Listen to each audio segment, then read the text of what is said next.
Okay, आप सभी का साउंड क्लासेस में स्वागत है और मैं आपका टीचर मिस्टर दीपक। तो आज की जो हमारी वीडियो है, जैसा कि आप अपनी स्क्रीन पर देख भी पा रहे होंगे, हमने जो है पिक ली है और आप इस तस्वीर के माध्यम से जानना चाहते होंगे कि ये तस्वीर है किसकी। तो सबसे पहले हम तस्वीर के बारे में बाद में बात करेंगे। सबसे पहले हम आपको एक इतिहास में लेके चलते हैं। इतिहास में बहुत ही फेमस जो है किताब का जिक्र बार बार होता है, वो किताब है किताब अल हिंद। मैं लिख देता हूँ, किताब का नाम क्या है? किताब जो है किताब अल हिंद। तो इस किताब का जैसे ही नाम आता है तो ये जो किताब है, इसके रचनाकार के बारे में हमारा सीधा ही ये जाता है कि ये किताब लिखी किसने थी। तो इसके जो रचनाकार थे वो थे अल बरूनी। और जो आप अपने स्क्रीन पर जो तस्वीर देख पा रहे हो ना भाई, वो अल बरूनी की तस्वीर है। तो आज का जो हमारा बेसिकली टॉपिक है वो इस पर ही रहेगा कि अल बरूनी था कौन। ठीक है। और उसने जो है ऐसी उसमें क्या बात थी कि हम उसके बारे में आपको बतावें। ठीक है। तो अल बरूनी के बारे के जीवन के बारे में बेसिकली हमें पता होना चाहिए, तो उसके बारे में कुछ सीखते हैं, क्योंकि इससे संबंधी यही क्वेश्चन अक्सर आता है कि किताब अल हिंद जो है किसने लिखी थी और इसके रचनाकार कौन थे। तो इसके रचनाकार थे भाई अल बरूनी। तो आज जो हमारा टॉपिक है वो अल बरूनी के ऊपर बेसिकली होगा। तो चलते हम अल बरूनी की कहानी की तरफ कि अल बरूनी था कौन। तो सबसे पहले अल बरूनी का जब नाम ही आ गया, जब तस्वीर आप देख पा रहे होंगे, तो सबसे पहले आती है इसकी फुल फॉर्म। क्योंकि इसका नाम था अल बरूनी, लेकिन इसका ये पूरा नाम नहीं था। इसका पूरा नाम क्या था? एक बार वो देखो सारे कि पूरा नाम क्या था। इसका पूरा नाम था अबू, लिख रहा हूँ मैं, ध्यान से देख लो, अबू रेहान। इसका जो नाम था वो था अबू रेहान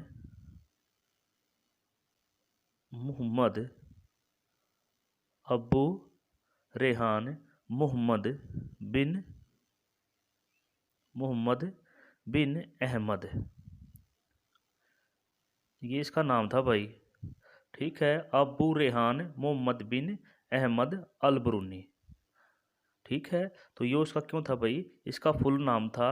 ठीक है। उसके बाद बात कर ले हैं इसकी कहानी में कि इसका जन्म कड़ा होया था। भाई जन्म के बारे में भी जानना बहुत ज़रूरी है कि जो अल बरूनी था, इसका जन्म कड़ा होया था भाई। तो इसका जो जन्म है ना, इसके जन्म जो था, जन्म स्थान उसमें देख लो कि जन्म कड़ा होया था। इसका जो जन्म है भाई, एक स्थान था, स्थान का नाम है ख्वारज्जम। क्या नाम है स्थान का? कि ख्वारज्जम जो है एक जगह थी, जो आज जो है वर्तमान में अगर उसकी बात करें तो वो जगह कहाँ है? वो जगह है आपकी उज्बेकिस्तान में। ये जो ख्वारज्जम है, यहाँ पर जो है इसका जन्म होया। और इसका जन्म कब होया? इसका जो जन्म का सन था वो होया इसका जन्म 1973 ईस्वी में। जो है इसका जन्म ख्वारज्म जो अफगानिस्तान है ना, वहाँ पर इसका जन्म होया भाई। ठीक है, सन 1973 में जो इसका जन्म हुआ था। उसके बाद बात करते हैं कि जो ख्वारज्म है वो कित है। ख्वारज्म कड़ा है उज्बेकिस्तान में है भाई, कड़ा है उज्बेकिस्तान में है। अब बात कर ले हैं कि इसकी शिक्षा। अब जब शिक्षा पर बात आ गई तो इसने जो है बहुत चीज़ का ज्ञान था भाई। जो हमारा अल बरूनी जी थे, उन्होंने उनको जो है काफ़ी किसका ज्ञान था? काफ़ी चीज़ों का ज्ञान था। तो सबसे पहले उसकी शिक्षा के बारे में जाऊँ तो उनको जो है गणित का और खगोल विज्ञान का और दर्शन शास्त्र का भी काफ़ी ज्ञान था।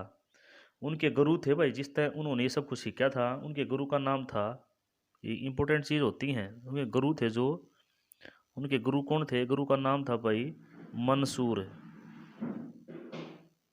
गुरु कौन थे? मंसूर। ठीक है।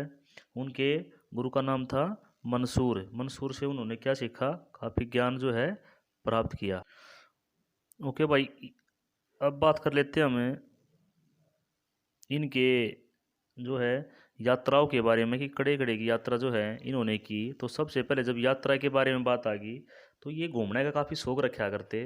तो इनकी जो यात्रा थी वो अफ़गानिस्तान से ये दक्षिण एशिया की जो है इन्होंने यात्रा की।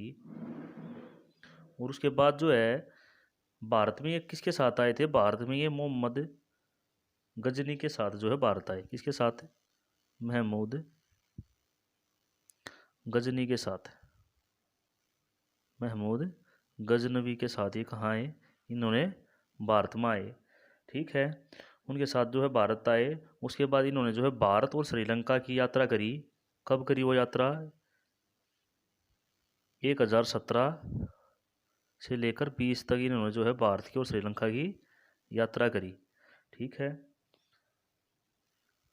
उसके बाद बात करते हैं कि पुस्तक की, जिसका जिक्र हमने शुरू में कराया था। इसी किताब कौन सी थी? किताब अल हिंद। अब किताब अल हिंद को भारत के दिन भी कहते हैं। इसका जो उपनाम हम कहें तो किताब अल हिंद का नाम क्या है? भारत के दिन। जो इन्होंने जो है 1030 में लिखी भाई। कब लिखी? 1030 में जो है इन्होंने रचना की। किसकी? भारत के दिन की। उसके बाद बात करते हैं कि इनकी मृत्यु।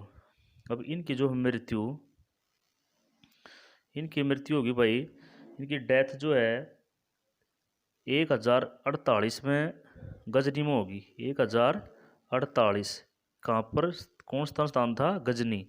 गजनी में किसकी मृत्यु होगी भाई? अलबरूनी की मृत्यु होगी गजनी में 1048 में। अब हमने यादती बात कर ली, लेकिन इनके फादर के बारे में हमने नहीं जो है जिक्र कराया। तो इसके जो फादर थे, इनके जो पापा थे, उनका नाम था भाई अहमद अल बरूनी।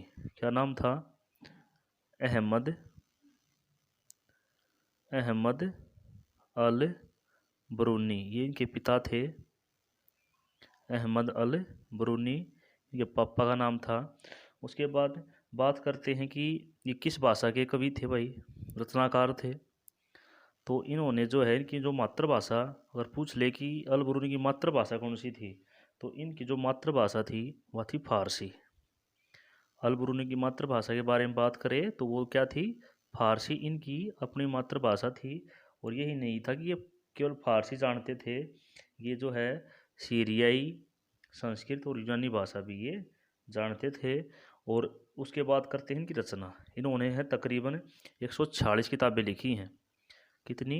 146 किताब लिखी हैं, जिनमें से जो है 35 खगोल शास्त्र पर लिखी हैं, 23 ज्योतिष शास्त्र पर लिखी है, 15 गणित पर और 16 साहित्य पर, और बहुत सारी अन्य किताबें भी इन्होंने लिखी है। तो ये तो था भाई अल बरूनी के बारे में जो है थोड़ी सी स्टोरी। तो समझ में आ ही गई होगी आप सबके। भाई कमेंट भी करें और ये भी बताएं वीडियो कैसी लगी।